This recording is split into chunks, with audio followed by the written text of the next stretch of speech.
Bonjour à tous, j'espère que vous allez bien. On se retrouve pour le brief du mardi 17 mai 2022. Comme d'habitude, je parlerai du Bitcoin aujourd'hui et on parlera également du marché américain et un petit peu d'Ethereum. Les altcoins, j'attends toujours un petit peu de voir si. Enfin, de toute façon, tout va être corrélé au Bitcoin, hein. Donc, si le Bitcoin rebondit ou continue de chuter, les altcoins vont faire la même chose. Donc, par exemple, je vois beaucoup en commentaire des choses qui reviennent comme tu peux analyser tel ou tel asset. Pour l'instant, je vais encore me focus quelques jours sur le Bitcoin. La reprise d'analyse d'altcoin, je referai ça, je pense, dans les prochains jours. Alors du coup, oui, Bitcoin ici, donc on est toujours dans cette petite zone de combat qu'on avait vu hier entre 25 365 et 31 400 $. Ce qu'il faut faire, c'est clôturer au-dessus de 31 400, non pas pour avoir le bottom définitif et c'est reparti to the moon. Pour l'instant, non. Estimer avoir un rebond plus important. Et donc si on fait ça, on peut estimer qu'on pourrait avoir un rebond dans un premier temps jusqu'aux 34 200 $, donc simplement qui est le bas du range qu'on a cassé, ce qui ferait donc un retracement premier arrêt, et donc on reviendrait chercher le pullback du range, donc ça je dois l'avoir ici, donc ça c'est sur Ether dont on verra après. Je dois avoir ça ici possiblement. Non, ça c'est la chart weekly. Bitstamp du coup, ici, voilà. Donc on a cassé du coup notre range au sud, et donc si on commence à avoir des petits W se former ici, il y a une petite anomalie. C'est-à-dire que normalement, après une cassure de range au sud, on est censé avoir une action du prix bearish, ok? Donc on peut littéralement faire le W et coincer ça dans un M. Donc si on vient pas casser ici, on fera du coup tac, tac. Et ça, c'est bearish, ok. Mais si on voit du W ici qu'on réintègre le range, là, il y a techniquement un rebond plus important qui peut se mettre en place. Et du coup, l'objectif, ce serait zone de rechargement de short du mouvement précédent, donc entre 39 400 $ et 43 300 $. Si jamais, je dis bien si jamais déjà on arrive à rebondir plus, qu'on arrive ici, qu'on rebondit plus, etc., et que là on voit des signes de faiblesse, franchement, ça sera une nouvelle attaque baissière et donc un retest de cette zone pour voir si ça peut tenir en tant que bottom ou si ce marché ira plus bas. Je dis pas que ça va arriver, le rebond, ok? Je dis juste qu'au niveau de la charte, vu l'action du prix, de trouver un petit peu de force acheteuse après une cassure de bas de range, c'est assez bizarre. Normalement, on est censé avoir vraiment une force vendeuse et continuer de chuter. Après, vu les zones de prix où on est, c'est normal, hein. On travaille un énorme support qui est celui-ci. Donc c'est normal de voir les acheteurs défendre cette zone de prix ici. Ok. Donc avoir justement le rebond, premier arrêt, etc., etc. Je passe en weekly rapidement. Ici. Donc là, il faut aller sur Coinbase. Rappelez-vous, on avait vu qu'on est sur un gros support. Donc on est sur le support vraiment très très fort qui a retourné le Bitcoin à chaque fois. Et qu'il ne faut pas crier à la lune maintenant, ok? C'est-à-dire que pour l'instant, il n'y a pas encore de signe de relance sur ce support. Généralement, un signe de relance, c'est soit une grosse structure weekly, donc un W, bon bah ici, sur ce genre de support, serait très fort, ou une pattern de retournement, c'est-à-dire par exemple, je viens clôturer au-dessus des 34 000 $, je viens avaler ici, en gros, je viens faire un plus haut ici, sans avoir fait un plus bas, et donc là, j'ai un signe acheteur, et donc un signe de rejet du support. Si on fait ça, premier objectif, premier arrêt du mouvement entier, environ 41 900 $. Si les gens sont bearish sur cette remontée et persistent, 47 000 $ devient réaliste, voire même retour dans le haut du range, donc zone de rechargement de short, au moins 52 000 $. Je dis pas que ça va arriver, je dis juste que si on fait la pattern de retournement, ça pourrait arriver. Encore une fois, c'est un élément technique qui pourrait permettre de rendre les choses plausibles. Actuellement, techniquement, je vois aucun signe de relance ici, et tant que ça reste ici, on continue de faire pression sur le support, et on peut très bien casser le support dans les prochaines semaines si les acheteurs lâchent. Et à ce moment-là, l'objectif, c'est l'MA200, les creux dans le volume profile dont on a déjà parlé, donc ce creux ici, voire même ce creux ici, entre 19 et 13 000 ou entre 27 et 19 000 $. Rien n'a changé au niveau de cette situation, au niveau du weekly.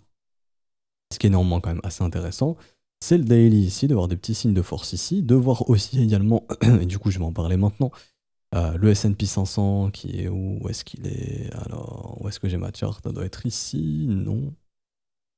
Non plus. Non plus, c'est ici. Le S&P 500 qui montre des signes de rebond.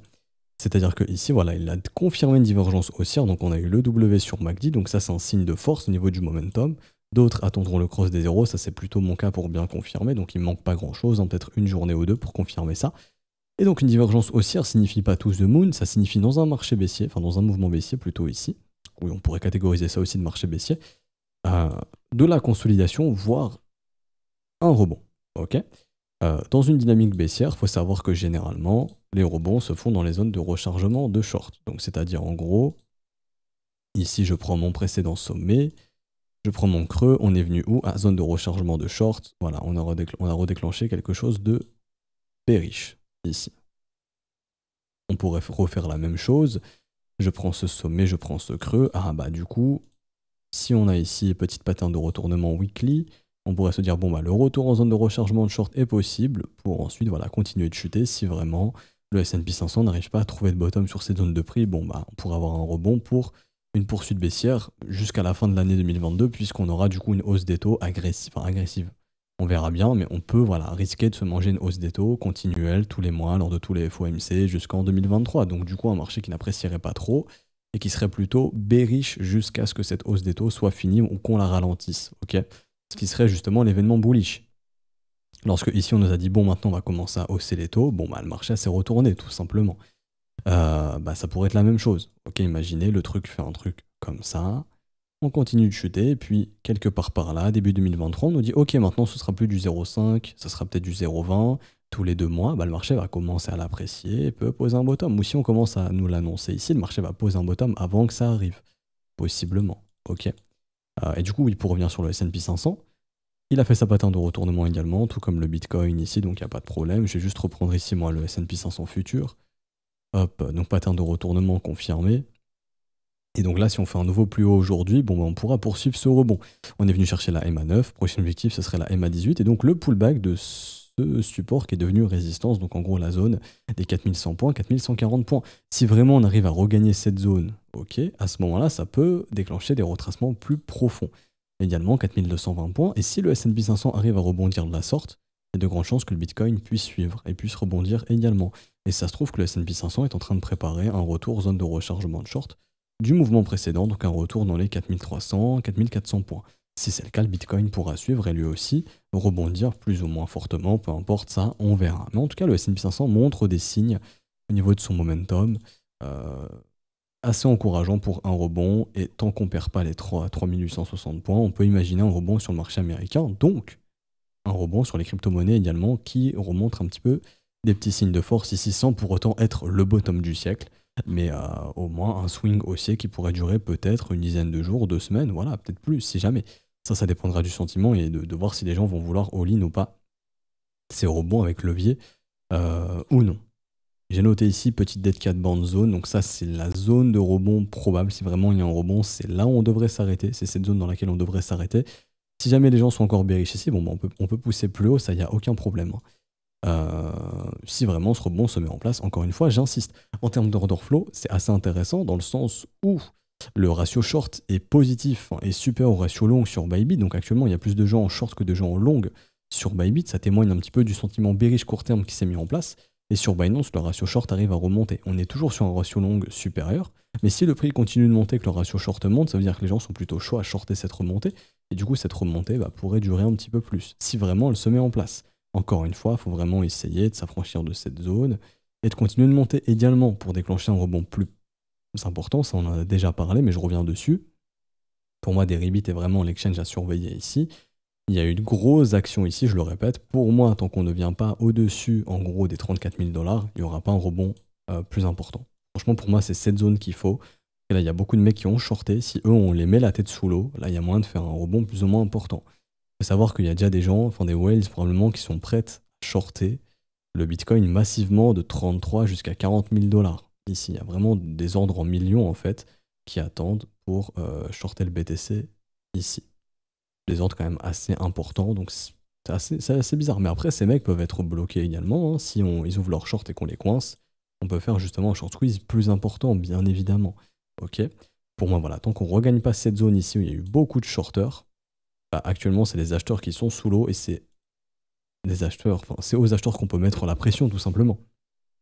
Par contre, voilà, si on regagne ici la zone que j'ai mis là en petit, en gros les 34 800, grosso modo, ok, là on peut remonter plus fortement parce qu'on aura beaucoup de vendeurs qui seront en short, qui auront la tête sous l'eau et donc ils devront fermer leur position ou qui se feront liquider. Et à ce moment-là, on pourra aller chercher leur liquidation. Liquidation qui se trouve dans les... D'ailleurs, faudrait que je regarde sur Deribit si je peux. On a beaucoup de liquidations dans les 36, dans les 39, bon, dans les 42 aussi. Bon, après, côté long, il y a aussi une grosse liquidation dans les 24 000 $ encore.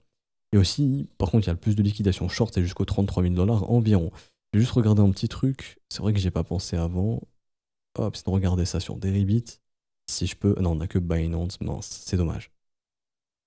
Dommage que je puisse pas avoir Deribit ici. On n'a pas la data de Deribit. Bon, pas grave. Ça aurait été bien, mais bon, on peut pas tout avoir. Dommage. Mais bon, en tout cas, sur Deribit, je vois bien quand même que 34 800, c'est le niveau important pour déclencher un short squeeze plus important. Voilà, j'ai fini pour le Bitcoin. Franchement, je vois pas grand-chose d'autre à dire de plus. En corrélation au S&P 500, oui, un rebond est possible. Si rebond, bon, on a vu les objectifs. Hein. Objectif ici, 34 000 environ. Si on casse 34 800, 35 000, on peut s'attendre à des rebonds plus importants. Si les gens lâchent pas l'affaire, qui reste bearish court terme, hein, que les ratios short restent supérieurs, bon, bah, on peut se dire tant que c'est le cas, on peut continuer de rebondir plus. Maintenant, ce que je détecte aussi ici court terme, c'est une hausse de l'open interest assez importante sur les dernières heures, avec majoritairement du funding positif ici sur Binance. Du coup, il faut que je regarde si l'open interest est bien monté sur Binance ou non. Si oui, ça voudrait dire qu'il y a des mecs qui sont rentrés longs sur Binance récemment. Ici, oui. Il y a beaucoup de gens qui sont rentrés longs ici. Donc eux, faudrait peut-être faire un dip pour les sortir, pour aller breakout. Ensuite, si on veut breakout. Mais il y a encore des gens qui ont ce sentiment de faut que je longue avec du levier pour optimiser mes gains ou me refaire. Et ça, c'est dangereux. Donc voilà, ça reste une chose qui reste assez dangereuse. Fini pour Bitcoin, fini pour la macroéconomie. Non, rapidement, après je ferai Ethereum, mais on se quittera là-dessus. Ça, c'est le S&P 500. Allons voir le dollar index. Donc, le dollar index qui se met à faiblir un petit peu. On a des pertes de momentum, ce qui est vachement intéressant. Donc là, je suis en daily. Mais on a du coup une divergence baissière qui s'est formée. Ici, divergence baissière, ça ne veut pas dire que ça y est, c'est le top du marché. Ça veut dire qu'on a une perte de momentum et donc le marché va consolider ou retracer un petit peu. On aura aussi possiblement cette grosse divergence baissière qui n'est pas encore confirmée. Si on enchaîne les divergences baissières, ça sera intéressant. Ça montre justement que les acheteurs commencent à perdre de force et que, ok, on aura consolidation et soit continuation haussière si vraiment ça reste bullish, ou consolidation pour un retournement de marché. Et donc à ce moment-là, un dollar index qui refaiblit, un dollar qui redevient faible. Quels seraient les éléments qui pourraient permettre au dollar de faiblir un petit peu? C'est une hausse des taux en Europe qui devrait redonner un peu de force à l'euro contre le dollar, probablement. Il faut savoir qu'on a une réunion que je vais noter ici de la BCE le 9 juin, donc bientôt, là début juin, dans grosso modo quasiment un mois, 3 semaines. Et on en aura une autre, je crois le 21 juillet, je corrigerai si je me trompe, mais je crois que c'est ça. Et il faut savoir qu'il y a de grandes chances que lors de cette seconde réunion, on puisse assister justement à une hausse des taux très peu après. Christine Lagarde a dit on aura probablement une hausse des taux en Europe quelques semaines après juillet, donc probablement en août, voire septembre, grand maximum. Là où c'était prévu, je crois pas avant 2023 ou fin 2022. Donc ça accélère, puisque bon, bah, l'inflation réduit pas, bah faut agir. Et il faut aussi que l'euro redevienne compétitif, hein, parce que là on s'approche d'une parité euro-dollar où l'euro pourrait coûter 1 dollar, ce qui n'a pas été le cas depuis des années et des années. Tout ça pour dire que si le dollar index faiblit, ça peut faciliter les rebonds des crypto-monnaies, des indices, etc. Donc à voir ce que va faire la BCE, si on peut avoir cette hausse des taux ou pas. Mais déjà, de voir un momentum qui faiblit à possiblement une hausse des taux en Europe, chose qui n'a pas été le cas. Nous, il faut savoir que depuis qu'on a le Covid, on a des taux négatifs. C'est-à-dire que vous pouvez emprunter des grosses sommes d'argent et rembourser moins, parce qu'il y a des taux d'intérêt négatifs. Par exemple, vous pouvez emprunter 1 milliard, vous aurez moins d'1 milliard à rembourser. C'est ce qui permet de beaucoup stimuler l'économie. Mais plus tu stimules, tu imprimes, tu crées de la masse monétaire, bon bah tu dévalues ta monnaie, ce qui crée beaucoup d'inflation. Et le conflit Russie-Ukraine n'aide pas. Donc il faut agir, et donc c'est pour ça qu'il faut hausser les taux, chose qu'ils ont déjà fait aux États-Unis depuis, enfin la Fed a déjà mis ça en place pour le dollar justement, et donc pour la zone US depuis quelques temps. Donc ça c'est Ichimoku, on s'en fout. Où est-ce que j'ai ma courbe des taux? Où se trouve ma courbe des taux? Alors, non, ici. Voilà. Donc vous avez les taux euros, donc là on regarde les taux court terme, ceux qui sont fixés justement par la BCE, ils sont négatifs, donc à moins 0,55, et on est négatif depuis tellement longtemps, hein, voilà, enfin ça fait très très longtemps qu'on est négatif ici en termes de taux, alors que eux aux US ils sont déjà relevés leurs taux depuis assez longtemps. Là où aux US, bon, on relève les taux depuis décembre 2021 à peu près.